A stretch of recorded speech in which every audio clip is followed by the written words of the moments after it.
भारत के पूर्वी हिस्से में हुगली नदी के किनारे बसा एक ऐसा शहर जो सिर्फ ईंट पत्थर से नहीं बल्कि यादों, भावनाओं और विचारों से बना है, कोलकाता।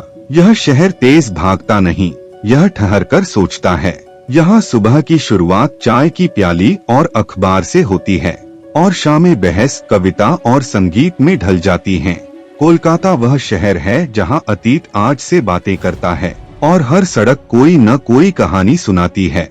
आज की इस डॉक्यूमेंट्री में हम जानेंगे कोलकाता का जन्म, उसका संघर्ष, उसकी संस्कृति और उस आत्मा को जो इसे बाकी शहरों से अलग बनाती है। 17वीं सदी के अंत में जब हुगली नदी के किनारे 3 छोटे गांव सुतानुटी, गोविंदपुर और कालीकट मौजूद थे, तब किसी ने नहीं सोचा था कि यही जगह आगे चलकर भारत के सबसे प्रभावशाली शहरों में से एक बनेगी।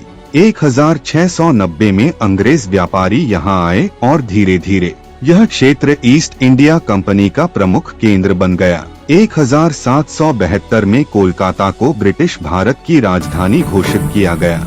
यहीं से पूरे देश का प्रशासन संचालित होने लगा।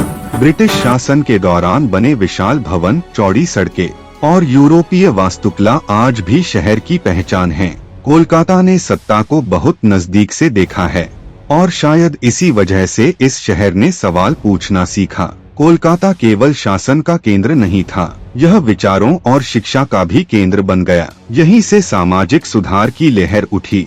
महिलाओं की शिक्षा, समाज सुधार और आधुनिक सोच कोलकाता की पहचान बनने लगी। कॉलेज स्ट्रीट की किताबों की दुकानों से लेकर कॉफी हाउस की बहसों तक यह शहर हमेशा विचारों से भरा रहा। यहाँ लोग सिर्फ जीते नहीं बल्कि सोचते हैं, बहस करते हैं और सवाल उठाते हैं। जब भारत आजादी के लिए संघर्ष कर रहा था, तब कोलकाता उस आंदोलन का एक मजबूत स्तंभ था। यहाँ से क्रांतिकारी विचार फैले, युवाओं ने अपने प्राणों की आहुति दी। स्वदेशी आंदोलन ने बंगाल में आत्मसम्मान जगाया। कोलकाता की गलियों में नारों की गूंज थी और दिलों में आजादी का सपना।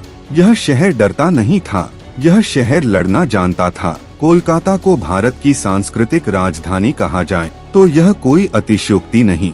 यह शहर कवियों, लेखकों और कलाकारों की भूमि रहा है। यहाँ साहित्य सिर्फ किताबों में नहीं बल्कि आम बातचीत में भी मिलता है। थिएटर, फिल्में, पेंटिंग और संगीत, हर कला को यहाँ सम्मान मिलता है। कोलकाता ने गंभीर सिनेमा को जन्म दिया और कला को मनोरंजन से ऊपर उठाकर समाज से जोड़ दिया।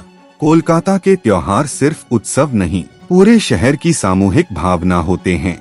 दुर्गा पूजा के दौरान कोलकाता एक जीवित संग्रहालय बन जाता है। कुम्हार टोली में बनती मूर्तियाँ, अनोखे पंडाल, रोशनी और संगीत सब मिलकर शहर को एक नई पहचान देते हैं। यह सिर्फ पूजा नहीं, यह कला, भावना और सामूहिकता का उत्सव है।